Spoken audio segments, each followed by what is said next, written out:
Et bonjour à tous et bienvenue dans ce nouvel épisode de Bye Bye Patron. J'espère que vous appréciez le nouveau jingle. Pas plus tard qu'hier, on a fait une soirée Bye Bye Patron à Strasbourg et on m'a remercié et encensé pour ce nouveau jingle. Donc merci à Sylvain une fois de plus qui m'a préparé ce jingle.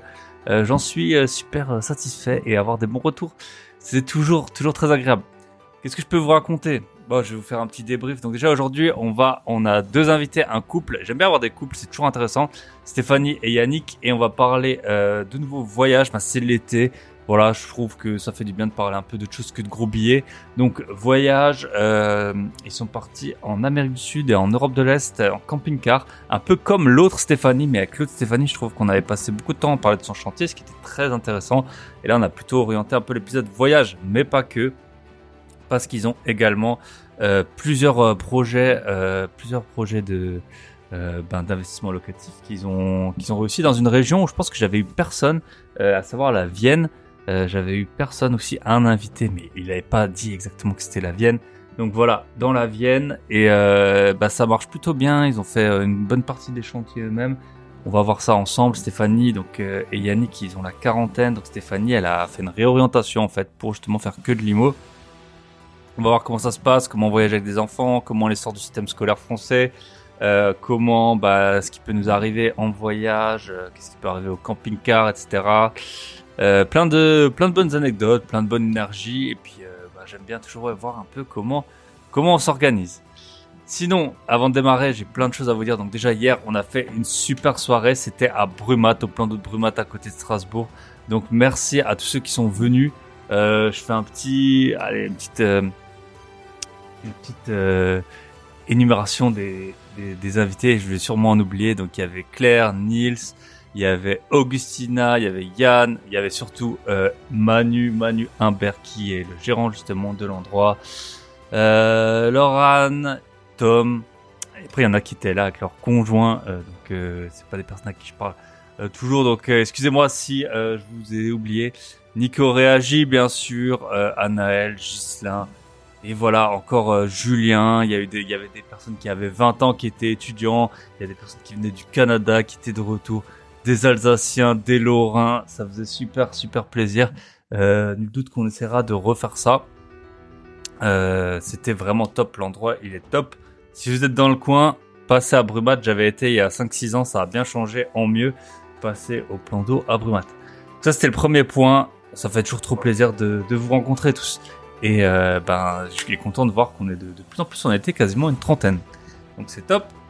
Deuxième point, Club Invest. Donc vous le savez, avec mon associé Michel, on accompagne des investisseurs débutants ou un tout petit peu plus avancés pour réaliser des investissements rentables. Et en fait, on a toujours limité à 5, que chacun on est 5 élèves, 5 membres maximum pour les suivre. On vous suit chaque semaine, on s'appelle chaque semaine. Avec certains membres, on s'appelle plusieurs fois par semaine, notamment quand ils font des offres, quand ils visitent, etc. Et on a toujours, ça fait longtemps que j'ai plus trop parlé qu'on avait des places parce qu'en fait on en avait plus. L'idée c'est que les personnes elles restent 4-5 mois maximum. Enfin en général c'est comme ça que ça se passe, ça dépend combien vous avez de projets, vous commencez quand vous voulez, vous arrêtez quand vous voulez. Si vous voulez nous rejoindre, vous pouvez prendre, donc en fait pourquoi je vous en parle, parce que là pour une fois on a une place. Donc on a une place, ça arrive pas souvent. Donc si vous voulez nous rejoindre, vous allez sur le site du Club Invest, vous allez sur mon site grosbillet.com, vous m'écrivez, enfin voilà. Et vous pouvez avoir un appel gratuit, on discute de la situation, on voit parfois il y a des personnes qu'on est obligé de refuser, mais très souvent ça se passe plutôt bien. Donc on vous présente comment on fonctionne, je pense que personne ne l'a regretté, on a des avis Trustpilot, voilà, qui prouvent ça. Donc voilà, si vous voulez nous rejoindre, clubinvest.fr. Deuxième point. J'ai plein de trucs. Oui. C'est un peu voilà. Je vous fais ma pub, mais c'est des pubs qui sont justifiées, C'est pour vous qu'on fait ça. Deuxième point, la formation. Donc la formation, faire des groupes billets avec sa résidence principale. Notamment, on va en parler dans l'épisode là parce que c'est une des techniques que Yannick et Stéphanie ont utilisées, notamment pour partir. C'était quand même un budget de 50 000 € leur voyage, et c'est une des techniques qu'ils ont utilisées. Donc ma formation faire des gros billets grâce à sa RP, elle est disponible. Pour ceux qui l'avaient précommandé, normalement vous devriez avoir reçu un email avec vos accès. Si c'est pas le cas, écrivez-moi, mais normalement vous devriez avoir reçu les accès. Pour les autres, voilà, si vous voulez savoir comment j'ai fait, quasiment 5000 euros avec ma résidence principale entre mai, juin et juillet. Donc je vous explique tout. Je vous explique quoi? Je vous explique les résultats que j'ai eu, donc combien j'ai gagné, comment j'ai eu que des notes 5 étoiles et 10 sur 10, les fournitures, les petites astuces que j'ai utilisées, comment j'ai rédigé l'annonce, comment j'ai fait les photos, est-ce que je suis passé par un pro ou est-ce que je les ai fait moi-même, tous les outils, j'ai fait une bonne partie, j'ai fait une partie intelligence artificielle sur comment en fait je me sers de plusieurs outils et y compris de ChatGPT pour plein de choses, répondre enfin voilà, plein de choses dans la gestion de la location courte durée. C'est très très utile, donc une partie carrément dédiée à ça. Après, j'ai tous les autres points, les clés, les voyageurs, combien de draps, qu'est-ce qu'on met en location ou non, combien ça rapporte chaque plateforme, quels sont les avantages de Airbnb, quels sont les avantages de Booking, tout ça, on le voit ensemble sur quelle plateforme il faut privilégier, quelle partie de ma résidence principale m'a ramené combien. Voilà, tout ça, toutes les stats, vous avez tout. Donc pour ça, pareil, vous allez sur mon site grosbier.com et si vous voulez le lien direct, c'est www.grosbier.com/rp. Et dernier point pub avant qu'on attaque avec Stéphanie et Yannick, c'est la boîte à billets. Donc c'est notre gros projet. Je vais vous en parler, je pense jusqu'à la fin de l'année. Donc souscrivez, moi j'en parle. La boîte à billets, donc vous le savez, c'est comme un podcast privé, mais c'est beaucoup plus qu'un podcast privé. Là, juste après, on va enregistrer avec un expert en bâtiment. Qu'en fait, c'est comme un peu le format podcast, sauf en vidéo. Il y avait toujours la version audio, bien sûr, pour les personnes qui font autre chose pendant qu'ils écoutent. Et là, on va parler avec un expert en bâtiment. On va enregistrer juste après. Il va nous expliquer quel point regarder quand on visite. Où voir les malfaçons, comment voir les malfaçons dans les chantiers. On avait déjà fait un épisode suivi de chantier, chiffrage, plan, etc. On a un épisode avec un courtier, un épisode avec 2 épisodes avec des conseillers en gestion de patrimoine, un cuisiniste. On va aussi faire des épisodes un peu motivation pour des personnes qui ont accompli des choses un peu insolites et folles dans leur vie. Donc voilà, si le moment où vous nous rejoignez, si vous écoutez, vous aurez le droit à 4 épisodes. Et bien sûr, quand vous nous rejoignez, vous avez accès à tous les épisodes qui ont été tournés. Donc le but, c'est vraiment d'avoir une bibliothèque, un espèce de Netflix de l'investissement. Voilà, vous voulez savoir des choses sur les ETF, vous aurez un épisode. Vous voulez savoir des choses sur le bâtiment, vous aurez un épisode. Sur les chantiers, vous aurez un épisode. Sur comment choisir votre cuisine, vous aurez un épisode. Voilà, l'idée, le courtier, les financements, etc. Hop, tout sera dessus. On se retrouve de l'autre côté maintenant. Donc vous pouvez bien sûr avoir le lien www.grosbillet.com ou alors www.boîteabillets.com. Je vous souhaite une bonne écoute. On se retrouve de l'autre côté avec Yannick et Stéphanie.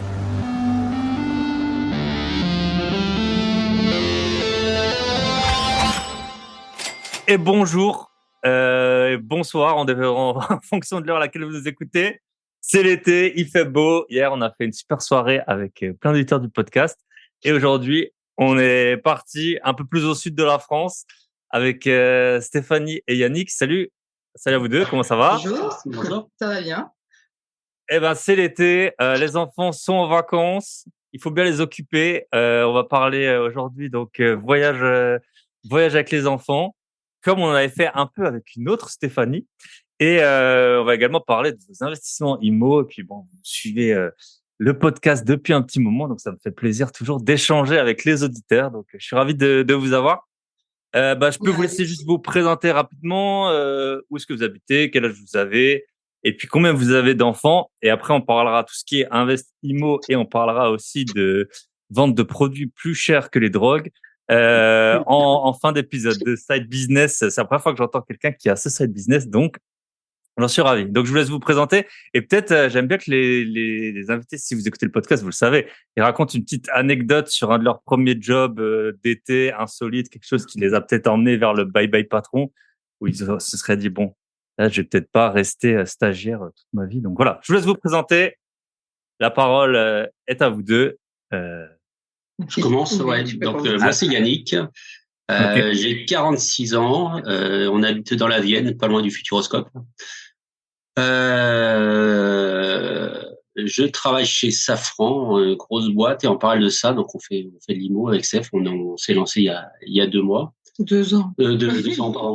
Je suis 2 ans. intimidé. Et top. Que dire de plus? T'as 2 enfants. J'ai 2 enfants, ouais.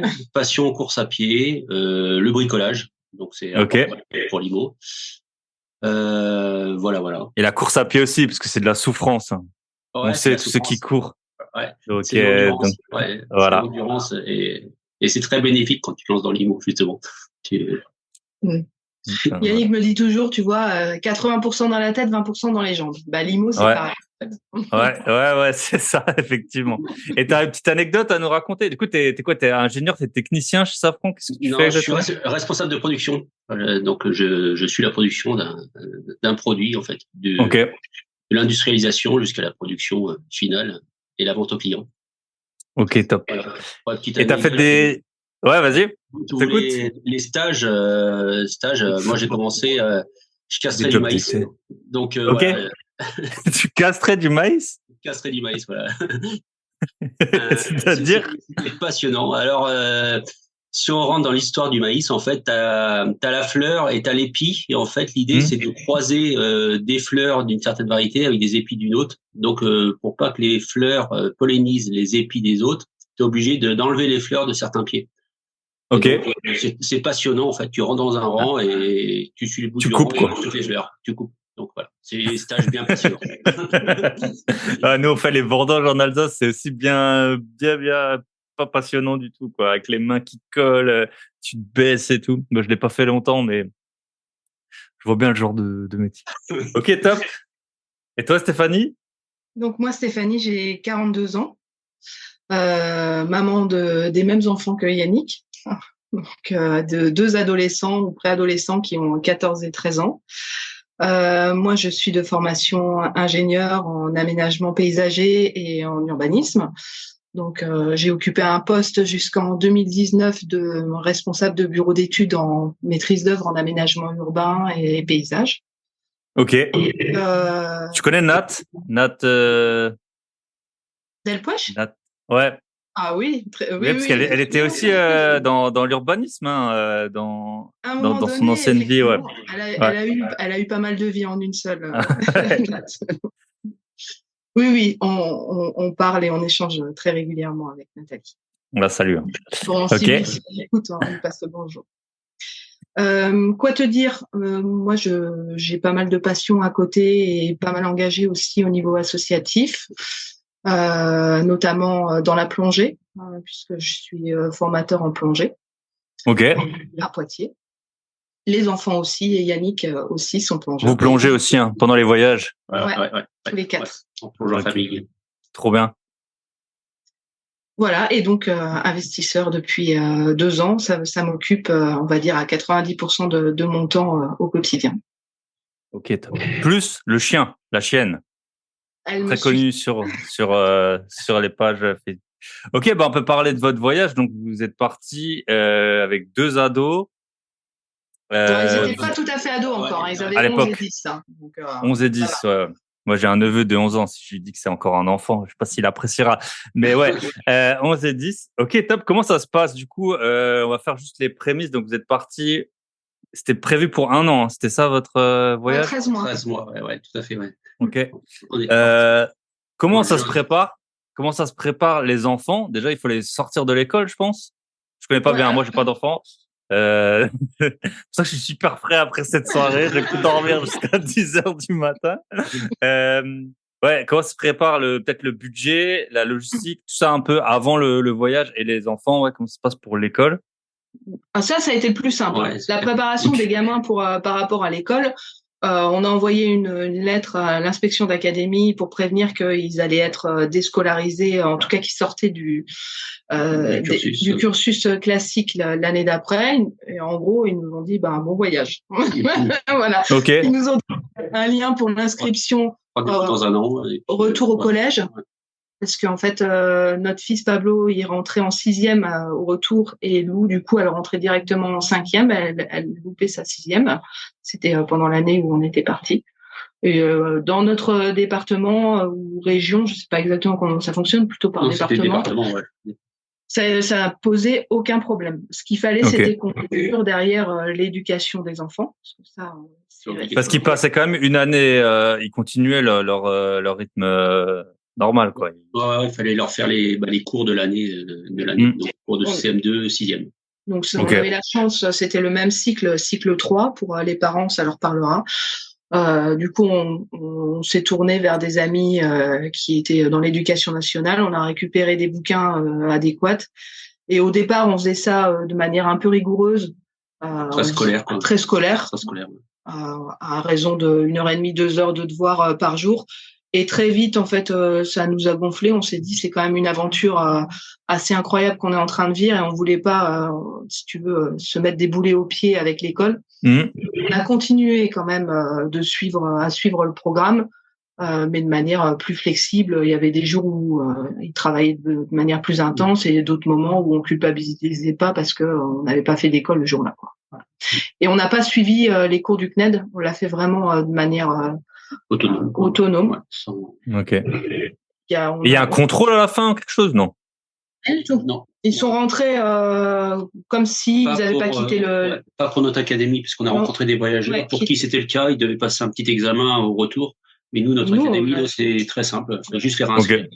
On les a réinscrits. Ils sont rentrés au collège et ils ont repris le rythme. En 3 semaines, ça y est, c'était reparti. Ils avaient. Trop bien. Donc ça, c'est le premier problème réglé. C'était très simple. La préparation de ce type de voyage, je veux te dire, c'est comme la course à pied, c'est comme l'IMO, c'est principalement dans la tête. C'est-à-dire que déjà, il faut avoir l'envie de partir.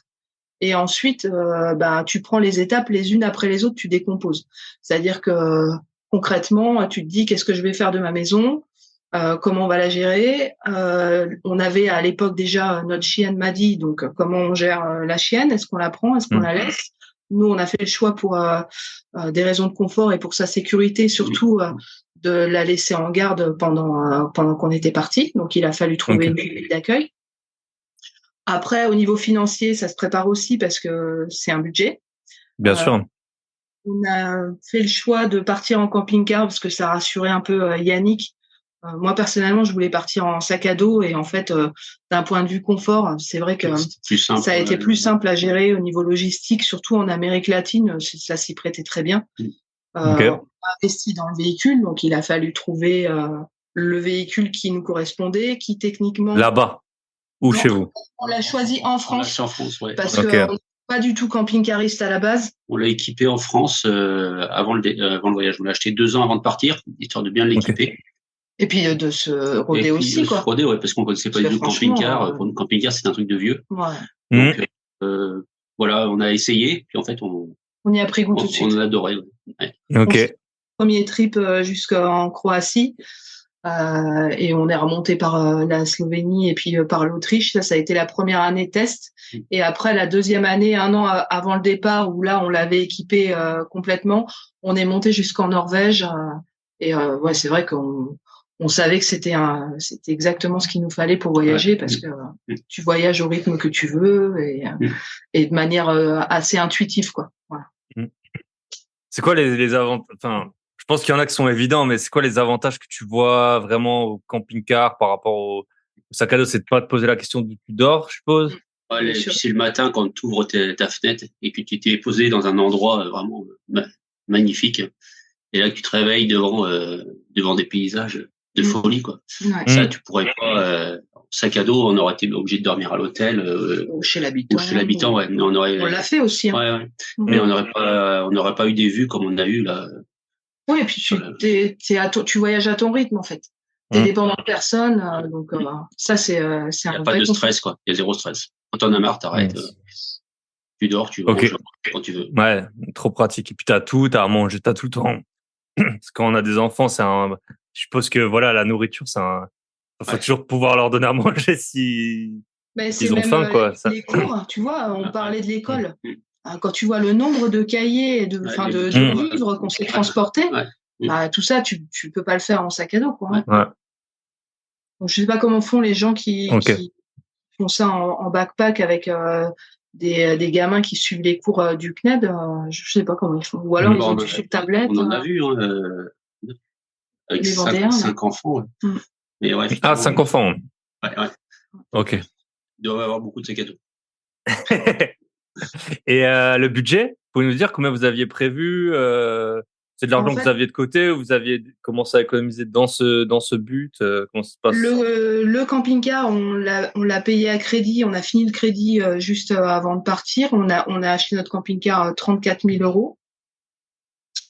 Et ensuite, ça a été le plus gros budget, en fait. Et après, tout cumulé sur 13 mois, je pense qu'on n'a pas fait le calcul précis, mais on n'est pas loin de 50 000. Hein. Moi, je suis un peu plus de 50 000. 55 000. Hein. Il nous arrive quelques péripéties au retour, là, ce qui nous a quand même bien mangé le budget.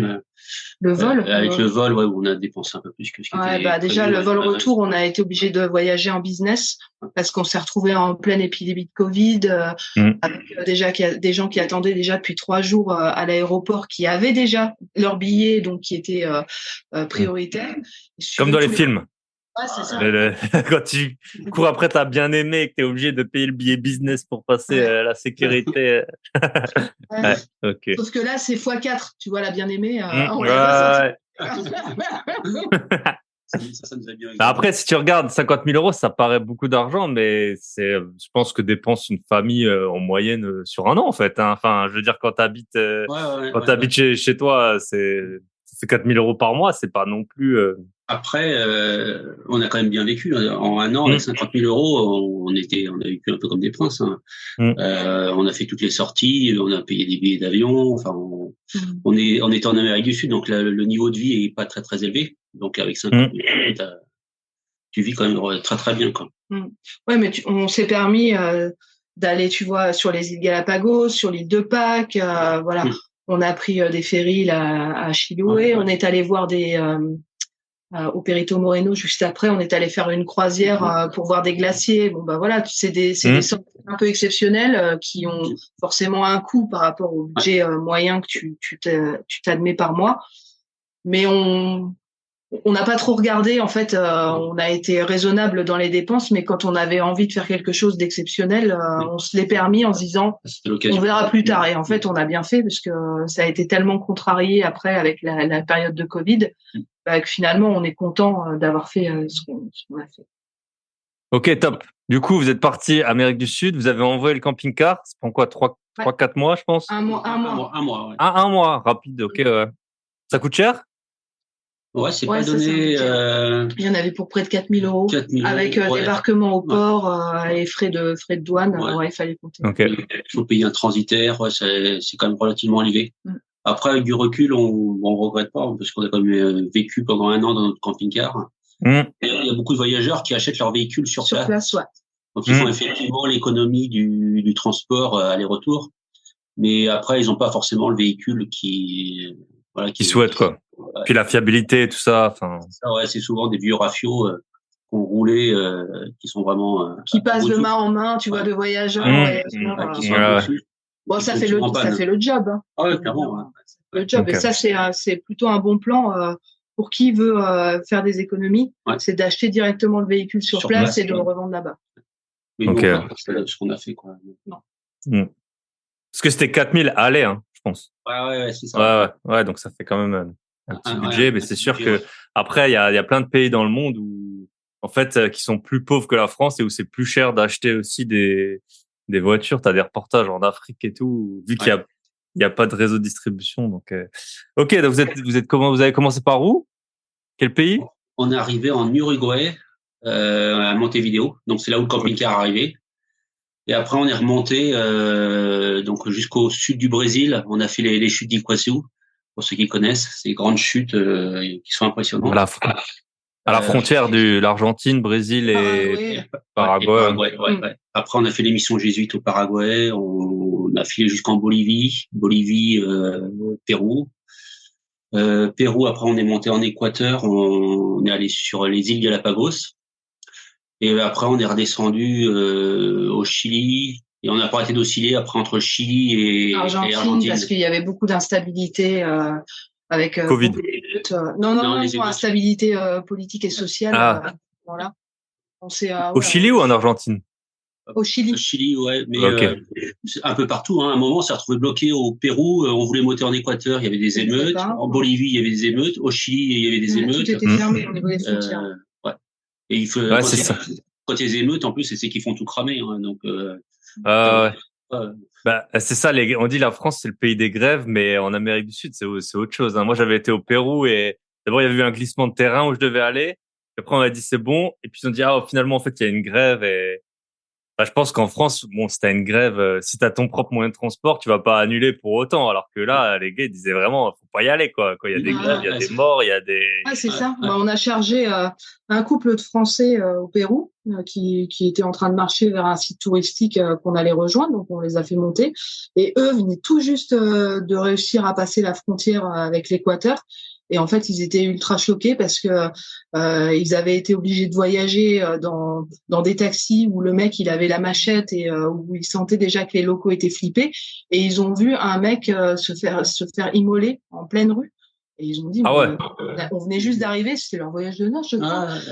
Ils étaient hallucinés. Ils ont Ah, osé prévenir leur famille, tu vois, de là où ils étaient arrivés. Et ils leur en ont pas parlé parce que c'était tellement violent que ils étaient seulement, tu vois, en train de digérer le truc. ok.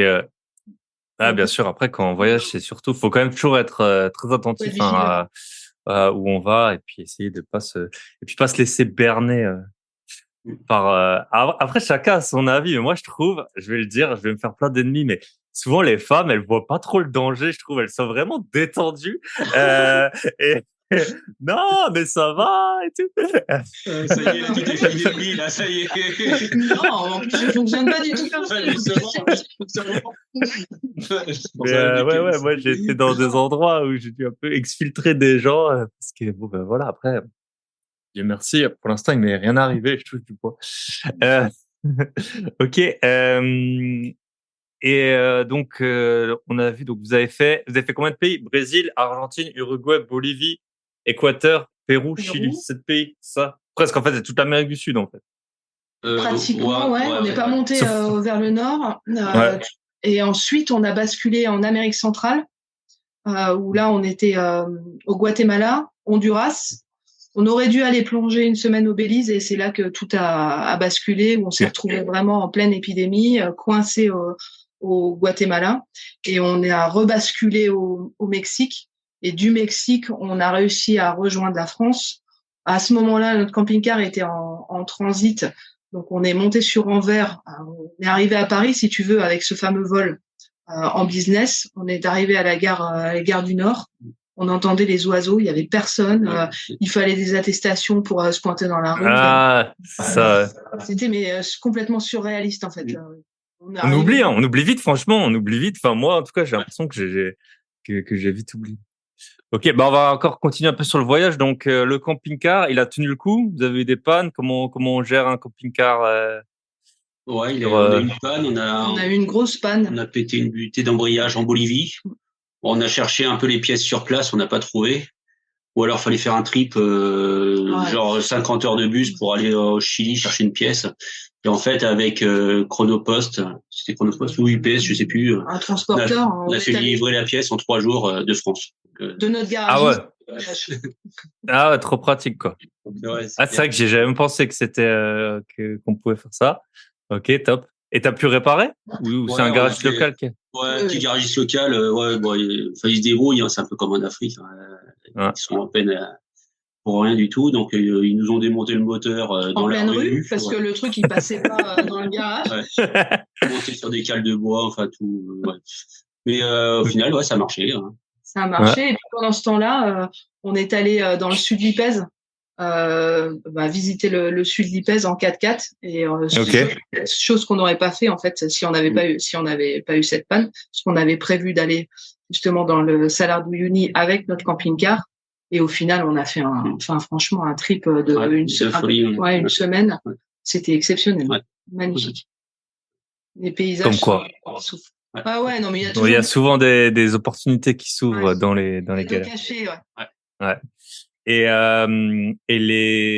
l'espagnol, vous parliez avant, comment ça se passe? Non, pas du tout. On avait pris quelques petits cours avec Duolingo. Yannick avait fait Duolingo et moi j'avais utilisé mon CPF pour prendre quelques cours avant de partir. Ça a été bref, hein, ça a été sur une période de 3-4 mois.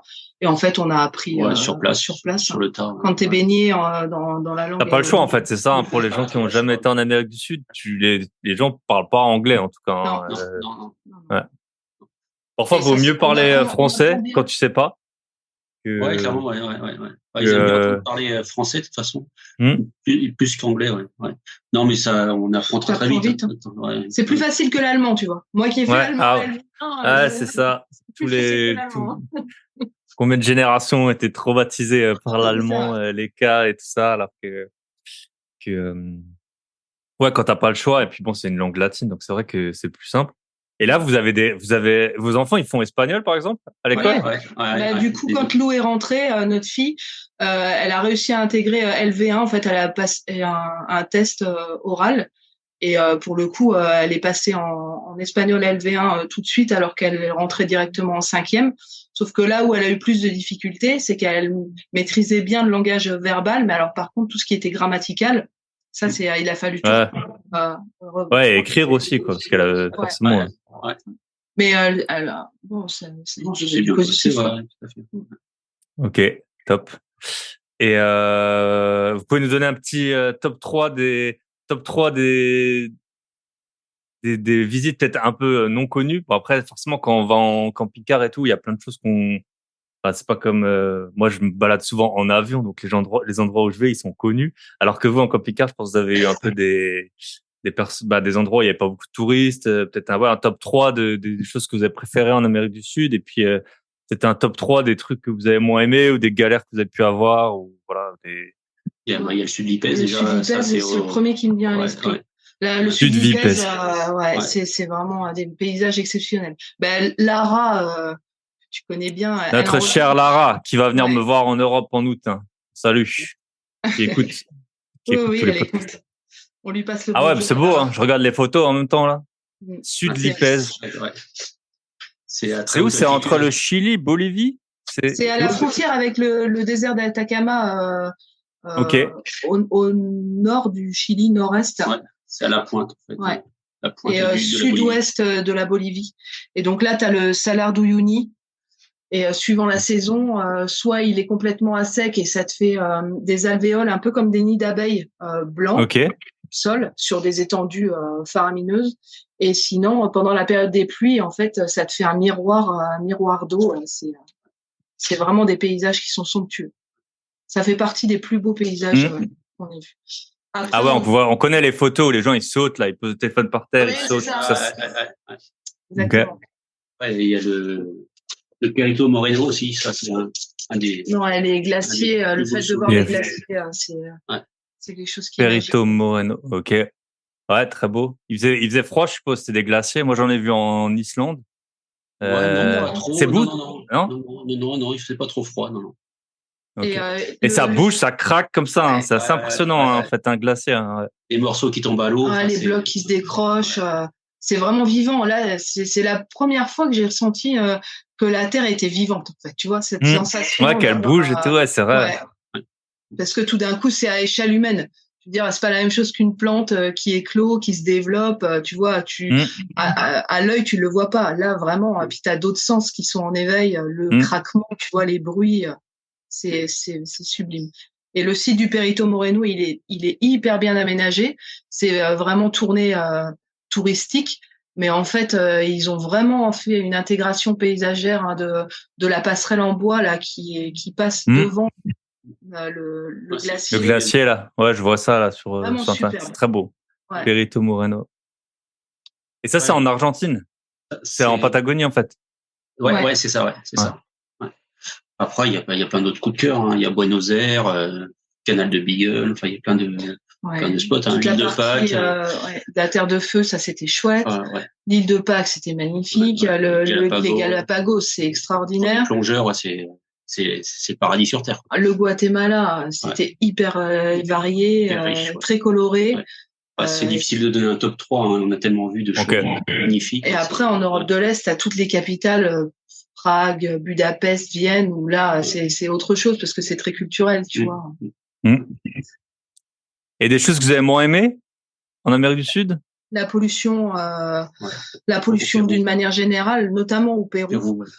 Les décharges, tu vois, à ciel ouvert, les mecs, ils s'embêtent pas, en fait, hein, ils reculent avec les bennes dans des ravins. Alors, t'as des sites, c'est magnifique, puis tout d'un coup, tu tournes le regard, et là, tu vois une décharge à ciel ouvert, ou le long des routes, au nord de Lima, on a fait pratiquement... sur la panaméricaine, c'est la route qui suit toute l'Amérique du Sud, en fait, qui passe par Lima. En fait, 200 les camions là, poubelles, ils sortent de la ville, en fait, ils longent la route, et puis t'as des plastiques, mais t'as des plastiques qui volent. Comme il y a des fils de fer, des barbelés, bah, tu vois, ça s'entremêle là-dedans, c'est dégueulasse. Voilà. Et ça nous a choqué à plusieurs reprises de voir des endroits, c'était le contraste entre la beauté des paysages et puis tout d'un coup, là où l'homme était passé ou pas régulièrement, bah, c'était immonde, quoi. Ouais, c'est vrai que il y a encore des progrès à faire dans certains endroits du monde par rapport aux déchets, hein. C'est sûr qu'on le voit bien. Puis après, il y a moi, j'avais été en Inde, par exemple. Les gens, alors, il y a plein de déchets, mais en fait, t'as tellement de gens, bon, c'est triste, mais pauvres, du coup, ils les ramassent, en fait, ça se fait un drôle de mix, quoi, ces déchets. Mais après, dans les pays un peu intermédiaires, là, c'est juste les gens, ils les jettent, et puis, c'est dommage, hein. Ils ont pas encore cette culture, tu vois, tu vas sur les marchés locaux, c'est des sacs plastiques de manière systématique. Dans certains pays, hein, pas dans tous, mais je pense au Pérou notamment, Bolivie c'était le cas aussi. On a fini par coudre, en fait, on est allé chercher du tissu, on a fini par se coudre, tu sais, des sachets en fait en tissu pour avoir nos propres sachets parce que là-bas avec que du plastique. Ok, très intéressant. Et des galères? Vous êtes embourbés? On s'est ensablé, on a crevé. On a explosé des pneus, on a crevé, on a fait 7 pneus, je crois. Ouais, 7 pneus. Ouais. Sur le... Ouais, mais je pense qu'on a un petit record quand même, parce que. À savoir quand même qu'on trouve pas de pneus de camping-car en Amérique du Sud, hein, donc à chaque fois c'est la galère, faut réparer. Enfin, c'est la misère, quoi. Ok. Non, mais ça fait partie des bons souvenirs du voyage, ça. Non, mais en fait, on n'est pas habitué. Nous, en Europe, on a des routes tellement propres, en fait, que moi, j'ai jamais crevé un pneu de ma vie. Et puis, je pense qu'il y a plein de gens qui s'est jamais arrivé. Tu vois, quand on est reparti pour l'Europe de l'Est, on avait à peine quitté la maison, on allait chez mes cousins en Savoie, et on a refait un pneu, quoi. Si là où tu peux crever des pneus facilement, c'est près des chantiers. Ça, il faut faire toujours attention quand tu refais des. Après, la grosse galère qu'on a eue, c'est quand on a perdu Pablo, quoi. Ça, c'est ce qui nous a le plus marqué, quoi, pour le voyage. C'est votre fils. Ouais. On a perdu notre fils pendant plus de 3/4 d'heure, dans un paysage complètement ouvert. À côté il y avait une falaise avec une rivière à côté, mais si tu veux, tu avais une visibilité sur plusieurs kilomètres. Tu vois, le paysage était très ouvert. Et là, la panique a commencé à nous prendre. Les locaux, il y avait même des gens qui étaient à moto, qui faisaient des kilomètres et des kilomètres autour pour essayer de le repérer. Et là, en fait, quand tu sais qu'en Argentine, il y a quand même du trafic d'organes et que les gens n'arrêtaient pas de nous mettre en garde par rapport aux enfants en disant attention, tenez-les par la main, faites attention, soyez vigilants. Nous, on était un peu, tu vois, YOLO par rapport à ça, en disant ça va, pas de panique. Le jour où ça nous est arrivé, on a vraiment on a bien flippé. Surtout que 15 jours après, on était à Buenos Aires et une fois par semaine, en fait, t'as des familles et des mères de famille qui défilent avec des pancartes, rendez-nous nos enfants, tu vois. Et là, ok. Ah ouais. La chance de l'avoir retrouvé. Et qu'est-ce qui était arrivé? En fait, il est parti chercher Yannick et Lou, qui étaient partis ramasser des baies de calafaté, parce qu'on voulait faire des confitures. On était avec des autres amis voyageurs qu'on avait rencontrés sur place, et on était tous prêts à quitter en fait l'Amérique latine. On s'est dit tiens, on va ramener des souvenirs, on va faire des confitures locales. Donc nos amis Marine et Thomas étaient avec nous, Pablo était là aussi, et Yannick et Lou étaient partis ramasser ces fameuses baies. Et à un moment donné, ils commençaient à mettre un peu de temps. J'ai dit à Pablo, écoute, va chercher papa et Lou, parce que le temps que je fasse la confiture, il va falloir qu'on décolle, on n'est pas prêt de partir. Et donc il est parti, et en fait, dans sa tête, il savait pas où allaient chercher. Mais il s'est dit, ils sont allés sur le site où on s'était arrêté brièvement la veille au soir et où on n'était pas resté parce qu'il y avait trop de vent et nos amis voyageaient en 4x4 avec une tente qui se déplie. Et là, à ce moment-là, on avait tous observé qu'il y avait plein de baies de calafaté et que c'était bien pour justement faire une bonne récolte. Et lui, dans sa tête, en fait, il est reparti sur le site où on était allé la veille, qui était à au moins 2 kilomètres à pied, tu vois, de là où on était. Et quand on s'est rendu compte, Yannick et Lou sont rentrés peut-être un quart d'heure ou 20 minutes après que Pablo soit parti les chercher. Et donc, on était en train de discuter avec nos amis. Et je dis à Yannick, Pablo, il est dehors. Et il me dit, mais je l'ai pas vu, Pablo. Et là, si tu veux, ça a été le top départ du coup de flip en se disant, non, il y a un problème. Et il avait pas pris le talkie-walkie qu'on utilisait habituellement. Et là, on s'est mis à le chercher. Et on a fini, à un moment donné, par le repérer sur ce chemin. Il était en train de retourner vers le camping-car, mais il s'était passé 3 quarts d'heure, quoi. La police a été alertée. Enfin, c'était une grosse panique. Voilà. Donc ça a été. Il finit bien. Histoire stressante qui finit bien. Même nous, on sent un peu le stress. Ok. Top. On a fait un bon tour. Donc après, vous êtes allé en Europe de l'Est. Le camping-car est rentré. Vous êtes allé en Europe de l'Est. Donc ça, c'était pendant le Covid. Vous étiez parti de quelle date à quelle date en Amérique du Sud? On est parti de juin 2019 à fin juillet 2020. Ok, ah oui, 1 an quasiment. 13 mois en Amérique du Sud. Ouais, okay. Non, en tout. En Amérique latine, on y est resté 9 mois. Ensuite, 1 mois en Amérique centrale. Et après, on a rebasculé le reste du temps en Europe de l'Est. Avec une interruption au milieu avec le Covid. Donc, on est parti, si tu veux, les frontières venaient juste de réouvrir. Et on était dans une période où il y avait des masques, où chacune des visites, on était hyper limité, tu vois, parce que il y avait encore, on était en pleine période de juste entre deux confinements. Après la première grosse phase de Covid, donc c'était particulier, quoi. La dernière partie du voyage. Il y avait une distance physique avec les gens, quoi. Contrairement à l'Amérique du Sud où les gens sont vachement chaleureux. Là, déjà avec le Covid, il y avait la distance physique. Et après, il n'y avait pas la chaleurosité qu'on a. La chaleurosité. La chaleur de l'accueil. Ouais. Et vous avez fait quel pays en Europe de l'Est, du coup? Hongrie? Hongrie, Tchèque, Autriche, Allemagne d'abord, République tchèque, Pologne, Autriche. Voilà. Italie. Slovaquie. Ouais, non, on a bien vadrouillé en Europe de l'Est.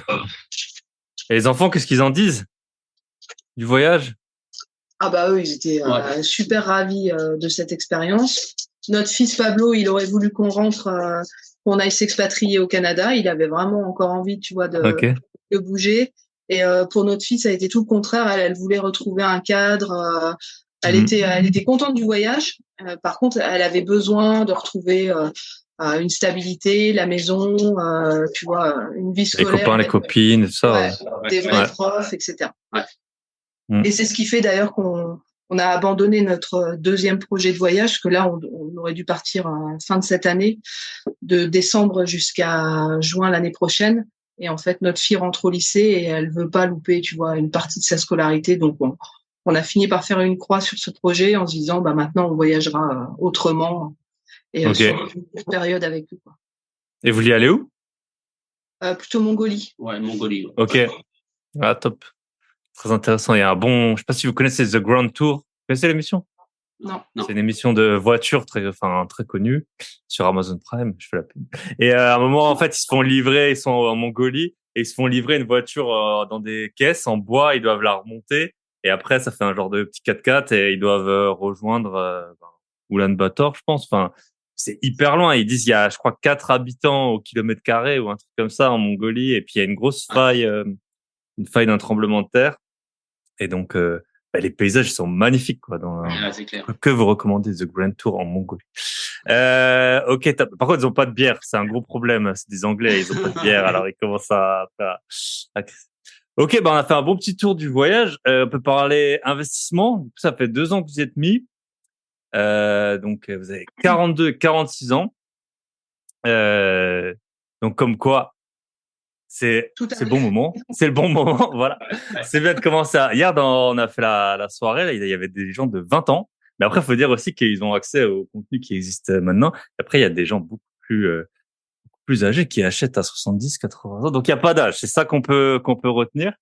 Euh, et vous n'aviez pas mis tout l'argent que vous avez de côté dans des apports, ce qui vous a permis aussi de peut-être voyager. Parce que c'est vrai qu'il y a j'écoutais encore un podcast cette semaine et il y en avait un, il disait, j'en ai marre des gens qui ont 150 apparts et qui peuvent pas payer un resto. Et c'est vrai qu'il y en a beaucoup parce que tout l'argent, il part dans les chantiers et dans les apports. Donc, voilà. Vous pouvez nous raconter un peu le parcours IMO, par quoi vous avez commencé et puis où vous en êtes à présent? Bah écoute, on a commencé déjà par louer notre résidence principale, parce on était propriétaire de notre résidence principale, qu'on avait fini de payer depuis 3 ans avant de partir faire ce tour du monde. Et c'est ce qui a permis aussi de déclencher ce projet, parce que avant ça, c'était qu'un rêve. Et à partir du moment où on a eu la dernière traite de la maison, et ben là, Yannick s'est dit, OK, on va pouvoir, maintenant qu'on a pu l'emprunt à mettre, on va économiser. Puis, et puis envisager ce départ. Et heureusement finalement qu'on n'avait pas mis le pied dans l'immobilier à ce moment-là, parce que peut-être que on se serait pas permis de partir. On a failli, parce qu'avant de partir, on avait quand même visité des appartements, on était prêts à acheter, et puis on s'est dit non, en fait, on se consacre plutôt sur ce tour du monde. Ben, c'est qu'on avait fait un mauvais calcul. On aurait voulu acheter et puis tu vois, avoir un remboursement qui nous permette de générer un peu de cash à la fin du mois.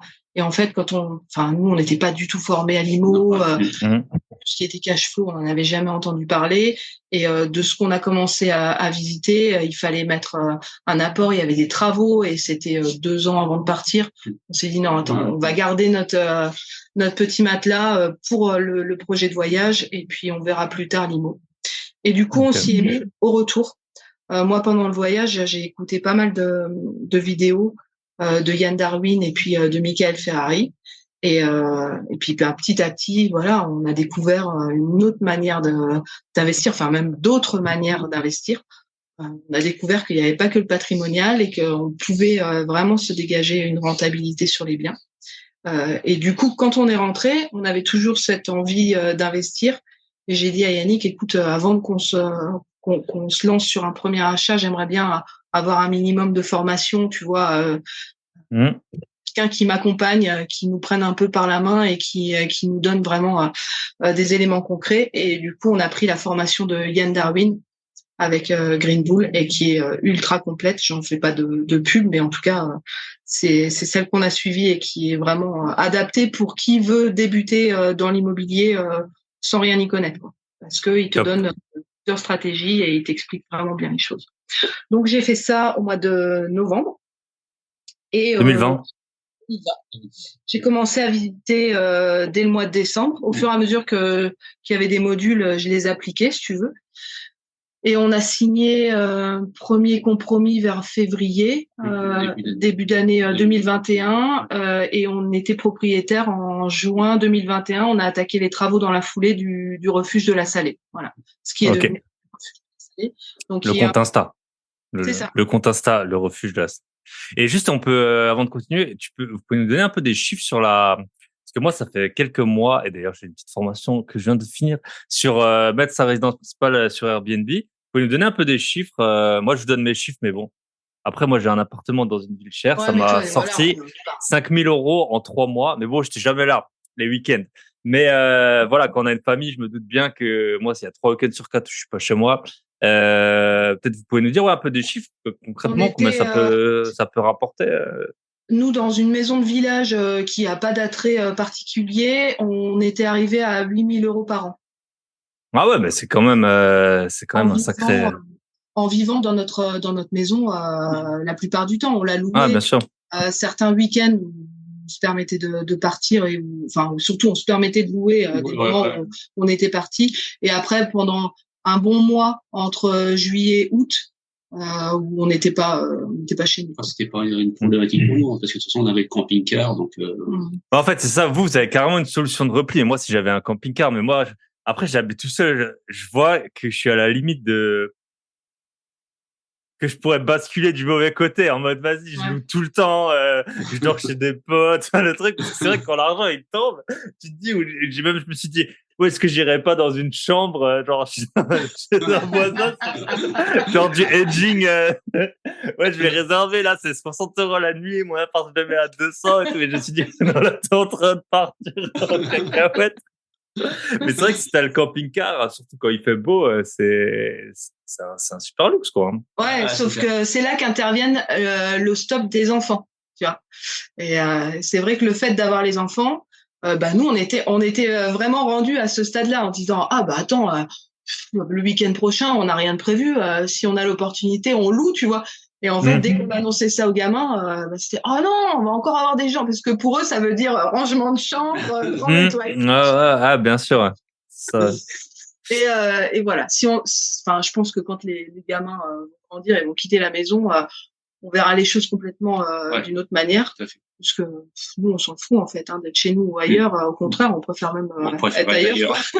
Chez nous, on connaît, c'est ça. Et puis on y est quelques jours par semaine de toute façon. Ok. Ouais, mais tu vois, 8 000 € par an, je sais pas combien un Français il épargne par an, mais je pense que la plupart des gens épargnent même pas 8 000 € par an. Et là, en fait, sans rien changer, sans en fait rechigner sur rien, tu t'arrives à faire ça. Et puis après, il y a des gens qui font des échanges de. Moi, j'étais à Rome là il y a pas longtemps via un échange de maison là, enfin avec des points. Bref. On le fait aussi. Ouais.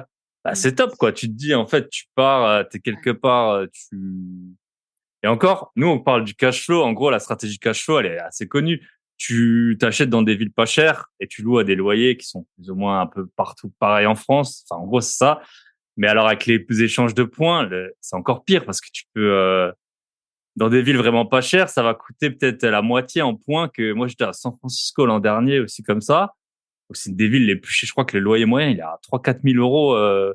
Et en fait, c'est ton ratio entre dans un petit village vers chez toi, tu vas peut-être gagner, je sais pas, 100 points la nuit. Là-bas, tu dépenses 200, alors que le prix au mètre carré, il est peut-être de 1000 versus 10 000. Donc, c'est très intéressant. Ok. Top. Donc ça, premier invest. Et mine de rien, il n'y a pas beaucoup de gens qui font 8 000 € par mois. Ça fait quand même plus que 500 € par mois. Quand tu fais ton premier invest, il y a plein de gens, ils achètent un studio à 300. Et donc après, refuge la Salée.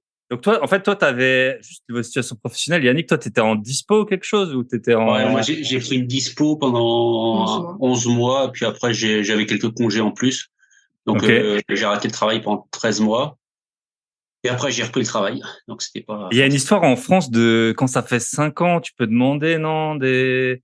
Non, je crois que c'est 2 ans. Enfin, je connais pas trop la législation, mais je crois que c'est au bout de 2 ans dans la boîte où tu peux demander une disponibilité. Ouais, puis au bout de 3 fois, ils peuvent plus te refuser, je crois, c'est ça? Ouais, au bout de 3 refus, ouais. Après, je crois que je connais pas. Toi, c'est bien passé, quoi. C'est bien passé c'est bien passé, ouais, c'est bien passé.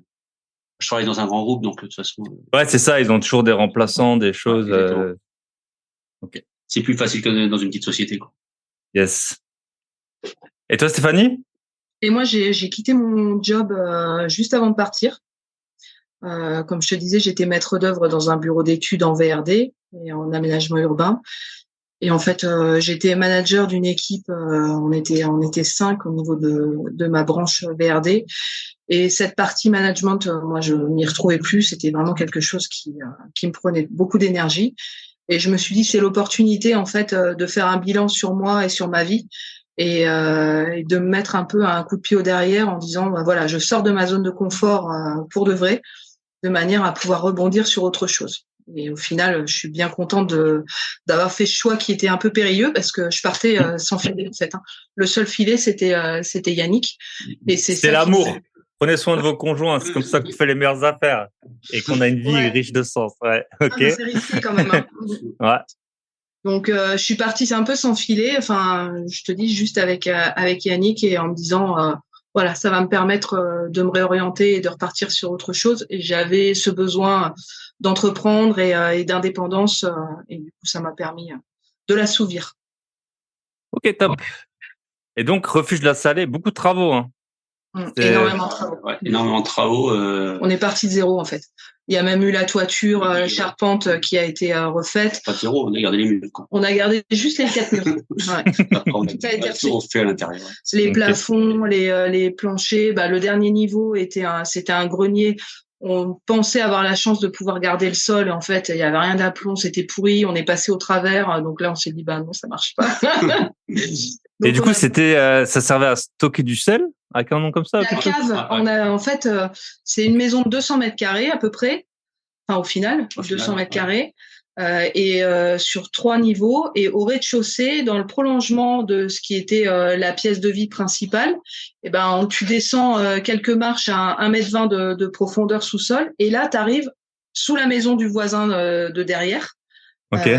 Et dans une cave voûtée qui fait un peu plus de 50 mètres carrés, 3 mètres de hauteur sous voûte. Et en fait, dans cette rue, ils stockaient du sel. Ça s'appelle la rue de la Salée. Et en fait, à cette époque, c'est une des plus anciennes rues du village qui menait au château. Et dans ces caves, ils stockaient du sel. Donc ça, déjà, ça nous a rassurés comme information parce que on s'est dit si. Au moins, il n'y a pas d'humidité là-dedans. Exactement.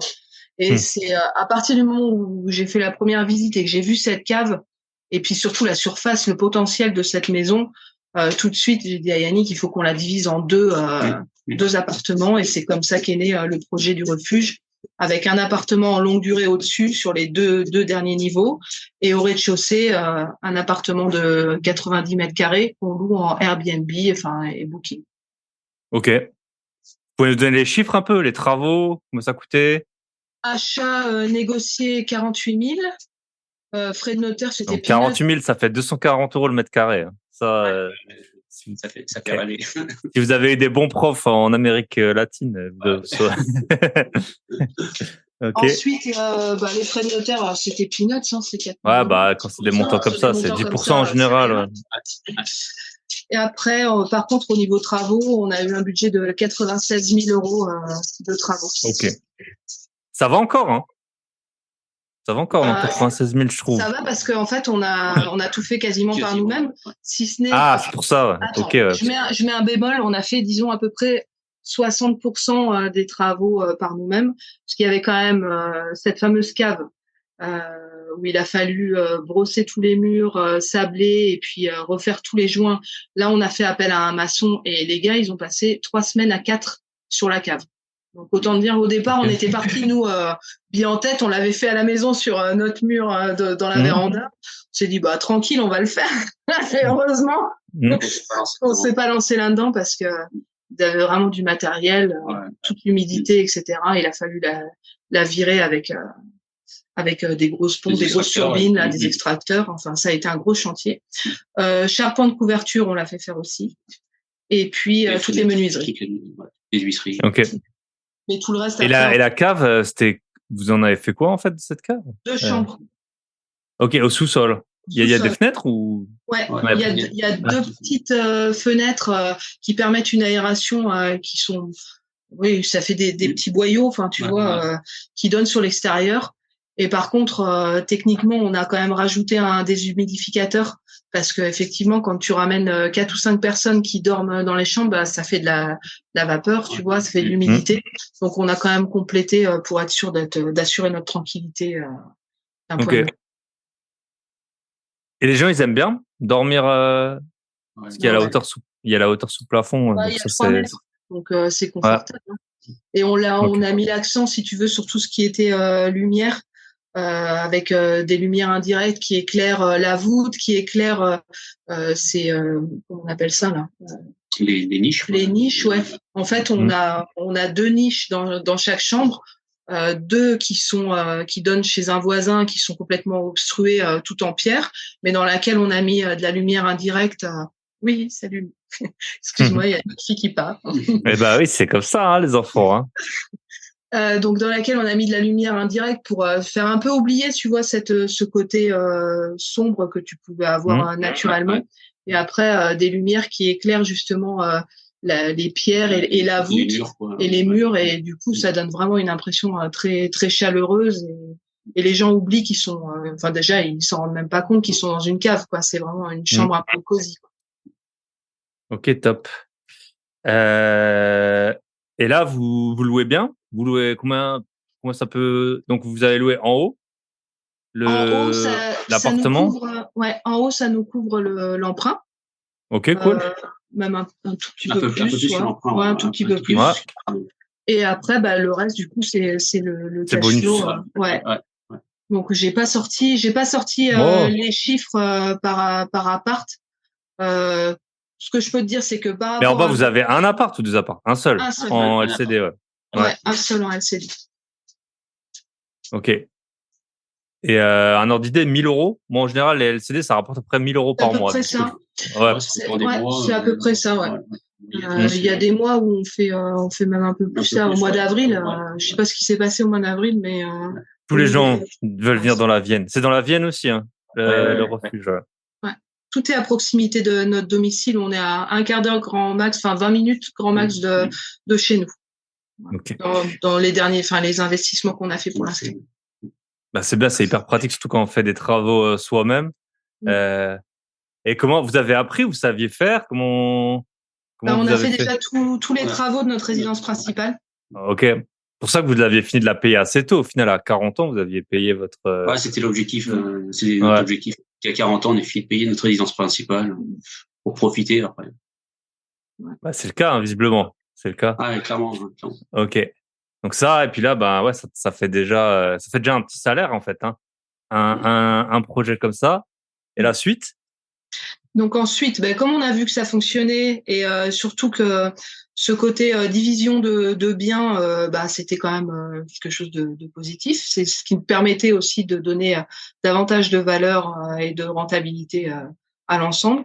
On a refait une même opération dans un autre village qui est pas loin d'une centrale nucléaire et où là, on a acheté une grande maison. Une grande maison, c'est un peu l'équivalent. L'équivalent de ce qu'on avait acheté dans l'autre village, avec le même profil, c'est-à-dire que c'est une grande maison qu'on a coupée en deux.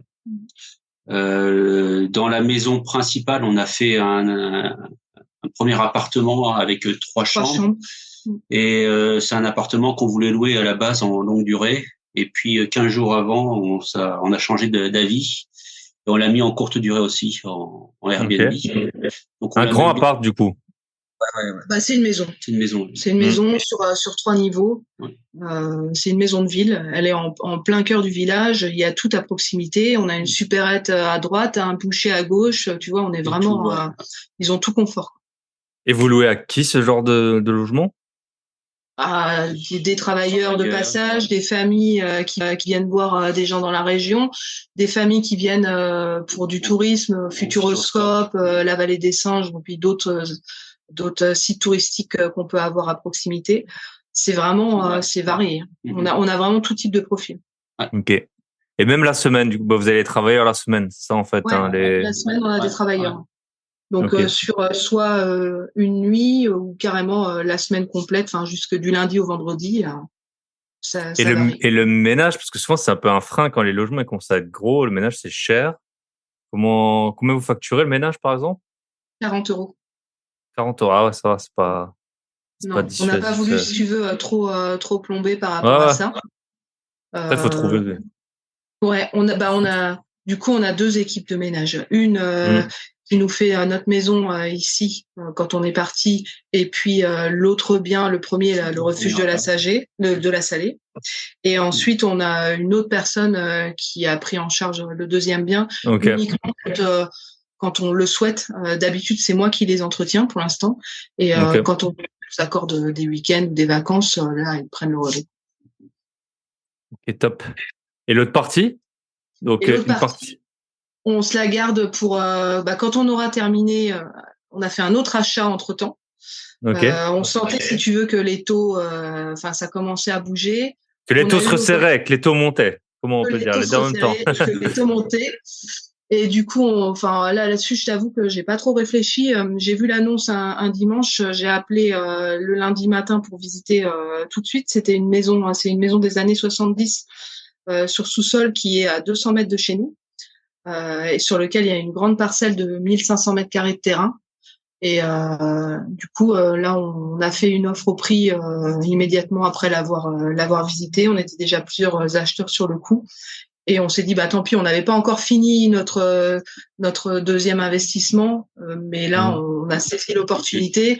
On a fait un peu durer au niveau de l'acte authentique chez le notaire pour gagner un peu de temps par rapport à ça. ce qui nous a permis, en attendant, tu vois, de finir la maison qu'on vient de t'évoquer, qu'on a passée en LCD. Et là, on a rebasculé sur cette maison-là, qui était plus simple au niveau travaux, sur laquelle on a fait une division de terrain aussi. On a détaché 2 parcelles constructibles et où on s'est dit, la priorité, elle est là parce que on a le potentiel d'avoir, tu vois, plusieurs plus rapidement. Et c'est une maison qu'on envisage de louer soit en location nue, soit en location meublée. On n'est pas encore tout à fait arrêté, mais en tout cas sur de la longue durée. Et ce qui va nous permettre de nous détacher un peu mentalement par rapport à la suite. Okay. Et on rebasculera sur la dernière, le dernier lot en fin d'année. En fin d'année, voilà, à la rentrée. Ok. Et les terrains sont déjà vendus, les terrains que vous avez détachés? Non. Pas du tout. Et là, on est quand même dans une période qui est un peu compliquée. Ah, parce que, voilà, vous avez acheté au bon moment, mais après, si on vend, voilà, les taux montent. Okay. Du coup, on en est même à hésiter à garder le terrain le plus grand pour faire nous-mêmes construire un projet de 2 ou 3 lots dessus. Parce qu'en fait, on se rend compte que quand on en parle autour de nous, les gens, en fait, ils veulent pas pour beaucoup, ils veulent actuellement pas se lancer dans de la construction parce que les matériaux ont augmenté, parce que voilà, ils sont pas forcément. Ouais, puis beaucoup de gens, ils ont pas d'expérience. Faut dire ce qui est. Hein. Toi, t'achètes ta maison. Enfin, c'est un peu ce que nos parents ils ont fait. Hein. Ils ont fait construire leur maison. Voilà, un chantier, ça s'improvise pas en général. Et donc, c'est sûr que vous avez maintenant pu acquérir de l'expérience. Et il y a une forte demande également dans notre village en termes de location, donc on prend peu de risques. Non. Et puis les gens. Soit tu loues, soit tu revends une fois que c'est fait, quoi. C'est ça. Voire même les deux. Tu vois, vendre une partie et puis garder d'autres. Ouais. Ok, top. Et la suite, ensuite, qu'est-ce que vous voulez faire? Revoyager, faire passer le bac à 15 ans aux 2 gosses. Non, ça c'est pas prévu.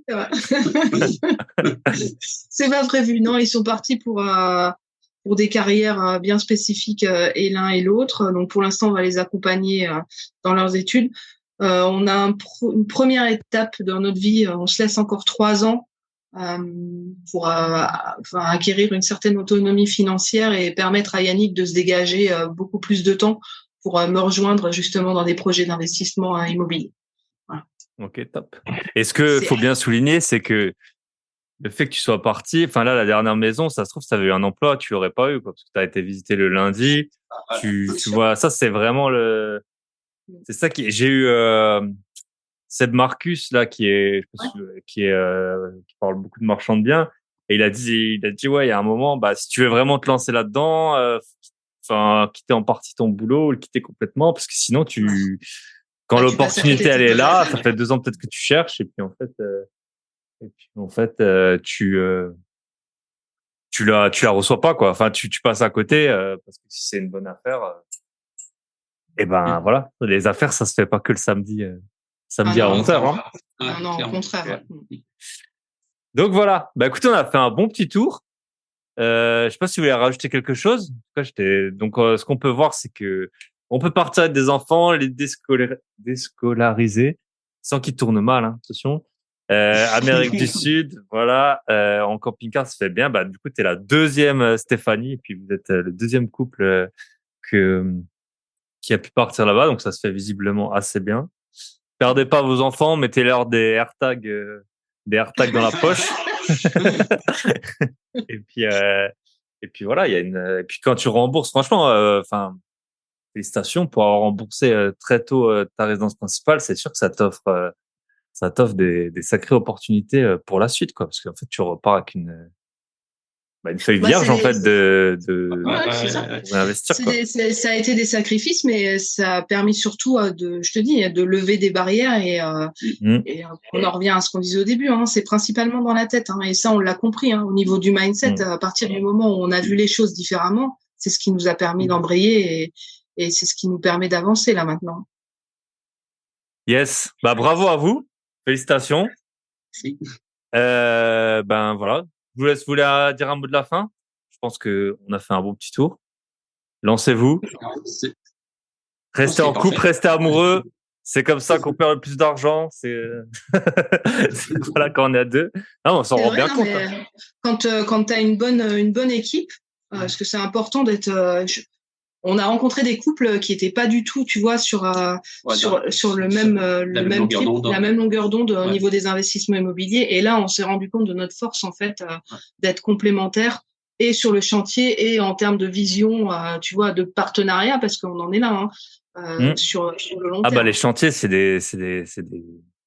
comme des épreuves. Hein. On est content quand c'est fini, mais voilà. On l'avait vécu l'année de notre mariage où on s'est lancé dans les travaux en même temps que la préparation de notre mariage. J'ai cru qu'on n'allait pas passer l'étape du mariage. Ça a été un bon test. Mais voilà. Yes, c'est un bon test, la galère. Et après, quand ça se calme, il faut aussi trouver des choses à faire, hein, parce qu'il y a des gens, après, une fois qu'ils ont fini toutes les galères, ils savent comment s'occuper. Ah ouais. Donc, c'est pas notre style. Non, on n'a pas envie, justement. Il y aura d'autres projets et on a bien l'intention. Faites de la course à pied, comme ça votre femme restera amoureuse de vous quand vous serez en super forme physique. Voilà. Ok. Je vous remercie beaucoup. Je vous souhaite à tous les deux et aux auditeurs une très bonne semaine, très bonne continuation et à bientôt. Merci à toi, Thibaut. À bientôt. Ciao. Et voilà, on arrive à la fin de cet épisode. Comme toujours, pensez à liker, commenter, partager. Et également, petite annonce, donc je vous rappelle, formation Airbnb disponible, une seule place au Club Invest, il n'y en a qu'une seule. Et la boîte à billets, si vous voulez apprendre plein de choses très utiles qui vont vous faire gagner probablement des dizaines de milliers d'euros si vous les appliquez correctement. Eh ben, ça se passe sur mon site. Vous allez www.grosbillet.com, vous avez tous les liens. Et dernier point, si jamais vous avez une communauté sur Instagram, que sais-je, même dans la vie réelle, et que vous voulez gagner quelques petits euros, vous m'écrivez, j'ai un truc à vous proposer. Voilà.